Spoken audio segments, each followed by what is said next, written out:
ఆజ్కి bath గిదేంది సారో గింత పొరపాట్లు చేస్తే ఎట్లా పుస్తకాల మీ పేర్లు ఫోటోలు పెట్టుడేంది మళ్ళా దాంట్లో తప్పులు దొరికినాయని నాలుక ఖర్చుంటుంది దీనికి గీసుంటుండివి ఏమైనా ఉంటే ముందుగానే చూసుకోవాలి కదా మస్తు మంది మంత్రులు వస్తుంటారు పోతుంటారు దరిద్రం బాగోలేక రాష్ట్రానికి సీఎం సారు మారితే ఏం చేస్తారు మీరేమైనా ఇంటికి వెళ్ళి పైసలు పెట్టి పుస్తకాలు అచ్చు వేపిస్తున్నారా లేకుంటే మీరేమన్నా దేశం కోసం ప్రాణం ఇచ్చారా మేధావులు గొప్పలు అయితే మీ ఇంటి ముందర పెద్ద పెద్ద బోర్డులు పెట్టుకొని దాని మీద తాటకాయ లాంటి అక్షరాలు పెట్టుకొని చెక్కించుకోరు ప్రజల సొమ్ముతో దోపిడీ పిల్లలకు పంచే బుక్స్లో మీ జోలి ఎందుకు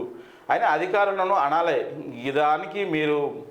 బొచ్చ పుస్తకాలు చదివి సివిల్స్ పరీక్షలు రాసి మంచి నౌకరు తెచ్చుకున్న మీకన్నా తెలివి ఉండాలి కదా మీరందరూ చేపట్టి 1,00,000 పుస్తకాలు నాశనం చేసి జనం పైసలు గంగలో పోతిరి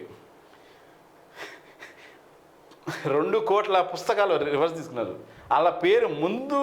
పేజీలో మన మాట అని ఉంటుంది దాంట్లో ముఖ్యమంత్రి పేరు లేదని ఎంత గలీజ్గా ఉంది చెప్పుకోండి అసహ్యం పుడుతుంది విద్యా వ్యవస్థను సక్రమంగా మీరు చేసినట్ట